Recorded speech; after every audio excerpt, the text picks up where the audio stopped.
আরবের লোকদেরকে আল্লাহ একটি প্রাণীর উদাহরণ দিয়েছেন।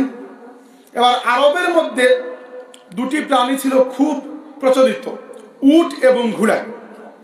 উট মূলত ব্যবহার করা হতো ব্যবসা বাণিজ্য এবং যাত্রাপথে, আর ঘোড়া মূলত যুদ্ধের কাজে এবং ডাকাতির কাজে। আরবদের মধ্যে দুই ধরনের মানুষ ছিলেন। একদল মানুষ শহরে থাকতেন, মোটামুটি সভ্য। আরেক দলকে বলা হয় বেদুইন। এরা মরুভূমিতে থাকতেন, নির্দিষ্ট কোনো ঘর বাড়ি নাই।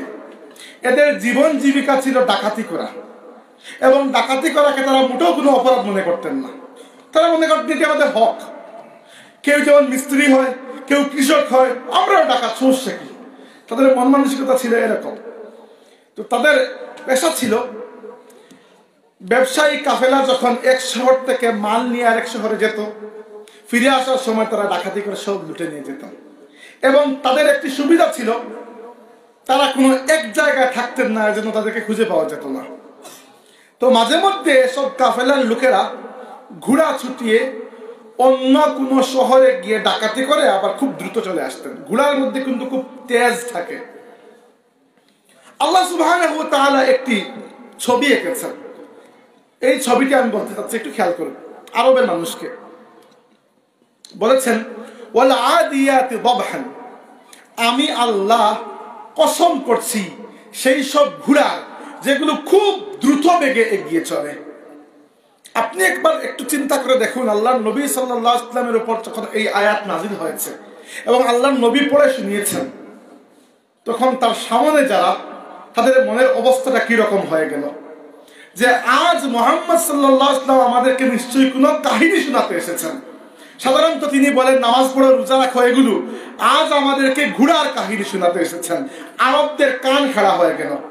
আল্লাহ বলেছেন, ওয়াল আদিয়াতি দাবহান, আমি আল্লাহ কসম করছি সেই ঘোড়াগুলোর যেগুলো দীর্ঘশ্বাসে খুব দ্রুত বেগে এগিয়ে চলে। পরের আয়াত, ফাল মুরিয়াতি কাদহান, এবং কসম করছি এই ঘোড়া সমূহের পায়ের খুরের আঘাতে পাথর থেকে যে আগুনের স্ফুলিঙ্গ নিক্ষিপ্ত হয়, সেই স্ফুলিঙ্গের কসম করছি। আল্লাহ এগুলোর কসম করছেন। মানুষ এখন জানে না আল্লাহ কি বলতে চাচ্ছেন, শুধু শুনছে। আপনারা যেরকম শুনছেন যে এগুলোর কসম করার দরকার কি, কিন্তু আল্লাহ সুবহানাহু ওয়া তাআলা আমাদেরকে একটি ছবি দেখাতে চাচ্ছেন। বলেছেন, আমি কসম করছি সেই ঘোড়া যেগুলো খুব তেজি।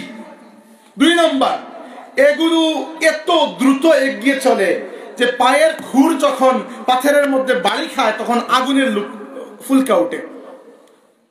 ফাল মুগীরাতি সুবহা, এবং কসম করছি যখন রাতের শেষ ভাগে সুবহে সাদিকের সময় এই ঘোড়াগুলো গিয়ে অন্য কোনো কাফেলার উপর আক্রমণ করে, ওই আক্রমণের শপথ করছি।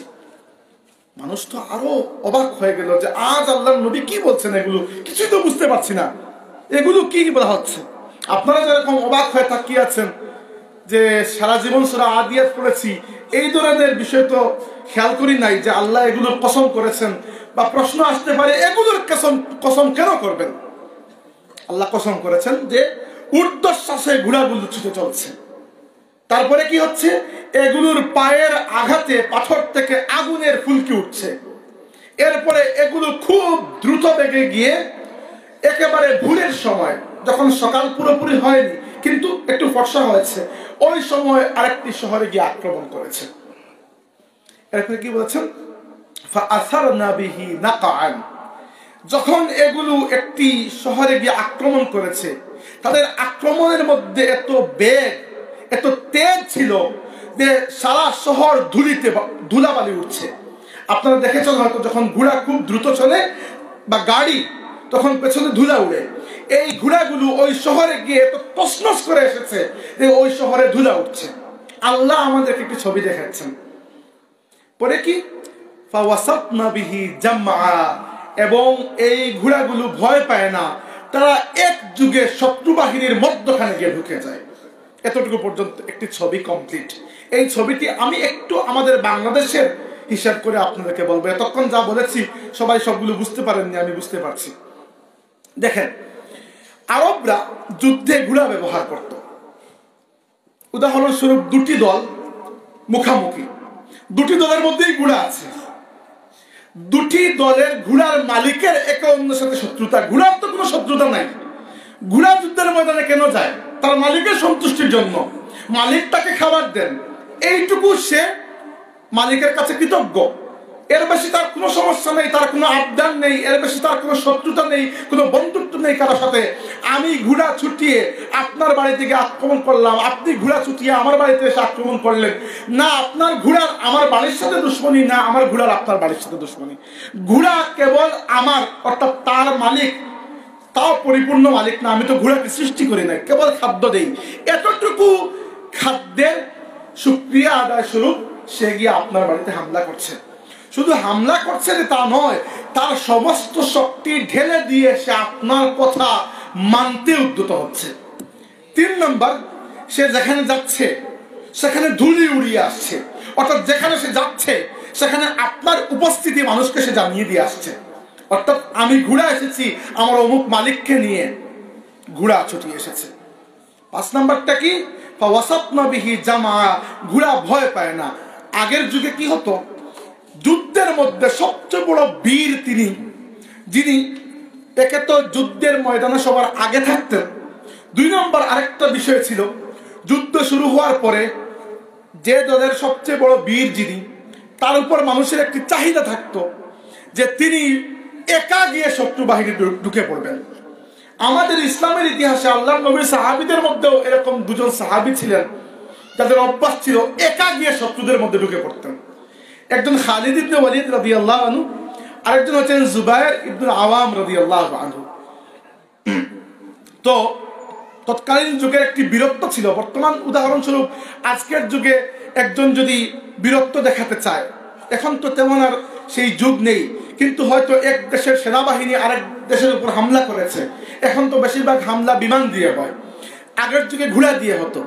তো শত্রু বাহিনী এখানে সবাই জমায়েত হয়েছে, আমার বাহিনী থেকে একজন লোক একটি ঘোড়া নিয়ে মধ্যখানে ঢুকে গিয়েছে, ঢুকে তছনছ করে বেরিয়ে এসেছে। এবার দেখেন কতটুকু ঝুঁকিপূর্ণ কাজ। একে তো আমি নিজে মরতে পারি যদি আমি শত্রু বাহিনীর মধ্যখানে ঢুকে যাই, তাও তো ঠিক আছে, আমি যুদ্ধে গিয়েছি তো মরার জন্য, আমার ঘোড়াটির দোষ কি? ঘোড়াও তো মরতে পারে। আর যুদ্ধের ময়দানের কৌশল ছিল যে মানুষ সওয়ারকে মারতো না, ঘোড়াকে মারতো। ঘোড়া মারলে তো সওয়ার এমনিতেই শেষ। আজকের যুগে যখন শত্রু বাহিনী ট্যাঙ্ক নিয়ে আসছে, তখন আপনি কি ট্যাঙ্কের দরজা দিয়ে এম করে শত্রুকে মারবেন, নাকি ট্যাঙ্ককেই গুড়িয়ে দেবেন? ট্যাঙ্ক গুড়িয়ে দেবেন। ট্যাঙ্ক গুড়িয়ে দিলে তো সব শত্রু শেষ। তো ঘোড়া তার প্রাণের এত ঝুঁকি নিচ্ছে কি কারণে? একটি কারণ, তার যে সওয়ার, তার পিঠের উপর তার মালিক, ওই মালিক প্রত্যেকদিন সকাল আর বিকাল 2 টাইম থাকে একটু চারা আর একটু পানি খেতে দেয়, এতটুকু, আর তো কিছু না।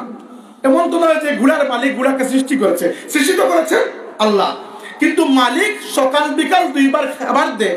এজন্য ঘোড়া মালিকের কথা রাখতে গিয়ে তার নিজের প্রাণকে ঝুঁকির মধ্যে ফেলে মালিকের উপস্থিতিকে সেখানে জানান দেয়। ঘোড়া কত কৃতজ্ঞ প্রাণী।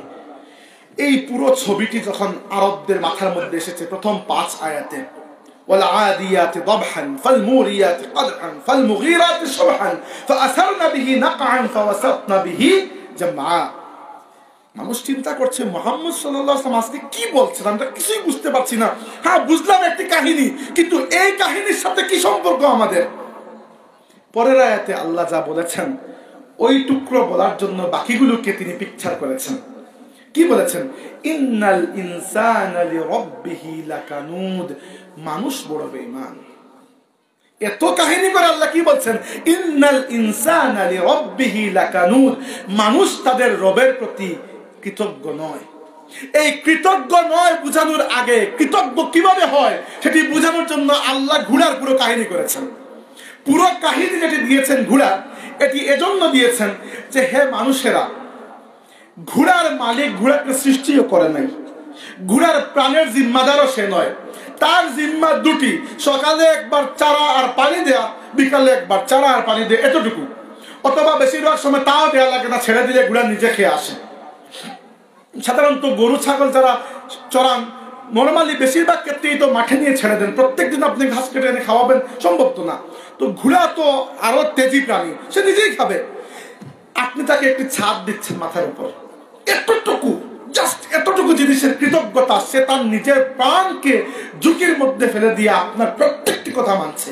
এমন কি কখনো হবে যে যুদ্ধের ময়দানে আপনি ঘোড়া ছুটে যাচ্ছেন, হঠাৎ করে ঘোড়া বলবে আমি যাবো না? কখনো হবে না। আপনি যেদিকে যাচ্ছেন ঘোড়াও সেদিকে যাচ্ছে। তার তো কোনো দুশ্মনী নেই, তার তো কোনো দুশ্মনী নেই কারোর সাথে, কিন্তু কেবলমাত্র আপনার কৃতজ্ঞতা স্বীকার করার জন্য সে নিজের প্রাণকে ঝুঁকির মধ্যে ফেলে দিচ্ছে। ইন্নাল ইনসানা লিরাব্বিহি লাকানুদ, যে রব মানুষকে সৃষ্টিও করেছেন, মানুষও বানিয়েছেন, ভেড়া বকরি তো বানাতে পারতেন, বিকলাঙ্গ বানাননি। কত মানুষ বিকলাঙ্গ অবস্থায় জন্ম হয়। তারপরে আল্লাহ সুবহানাহু ওয়া তাআলা মা বাবা দিয়েছেন, এমন মানুষ তো দেখা যায় যে জন্মের সময় মা মারা গেছেন, এরকম দুঃখজনক জীবন। তারপরে আল্লাহ সুবহানাহু ওয়া তাআলা সবচেয়ে বড় নিয়ামত ঈমান দিয়েছেন, তার নবী সাল্লাল্লাহু আলাইহি ওয়াসাল্লামের উম্মত বানিয়েছেন। সত্যি করে বলেন তো, যদি জন্মগতভাবে আমরা হিন্দু হতাম, কতটুকু চান্স থাকতো যে আমরা ইসলাম কবুল করতাম? খুব কম। কিন্তু কারণ আমরা আল্লাহর দ্বীনকে ভালো করে জেনে ইসলাম কবুল করবো, এতটুকু মন মানসিকতা তো আমাদের হওয়ার কথা ছিল না। এখনই যা অবস্থা, তাও তো আল্লাহর দ্বীনকে ভালো করে পালন করছি না, আর অন্য কিছু থেকে এসে ইসলামে প্রবেশ করতাম, এই চিন্তা মাথার মধ্যে আনাও তো একটি অবাস্তব কল্পনা। যতটুকু পেয়েছি, যে নিয়ামত, কিছুই করা লাগে নাই। আমি সারা জীবন কালিমা তাইয়্যিবা না পড়লেও আমি মুসলমান, বাবা মা মুসলমান, আমি তো ভাই বোন মুসলমান, তাই না? ভাই বোন মুসলমান আমি। এত বড় নিয়ামত। আমার রিজিক আল্লাহর হাতে, আমার মৃত্যু আল্লাহর হাতে, কিয়ামতের দিন আমাকে জবাবদিহি করতে হবে আল্লাহর কাছে। এত কিছু, যার রহমত এবং যার রহমতের সামনে আমার পুরো অস্তিত্ব, আমি তার ব্যাপারে কৃতজ্ঞ না। আল্লাহ বলেছেন ইন্নাল ইনসানা লিরাব্বিহি লাকানুদ, মানুষ তার রবের প্রতি বড়ই অকৃতজ্ঞ। এরপরে শুনে শেষ হয় না এখনো কাহিনী পুরোটা। ওয়া ইন্নাহু আলা যালিকা লাশাহিদ। আর মনে করো না যে মানুষ না জেনে এগুলো করে, মানুষ যা করে জেনে বুঝেই করে। ইন্নাল ইনসানা ওয়া ইন্নাহু আলা যালিকা লাশাহিদ, মানুষ যে বেঈমানি করে, মানুষ যে আল্লাহর নাশকরি করে, লাশাহিদ, সে নিজে এর সাক্ষী যা সে করছে।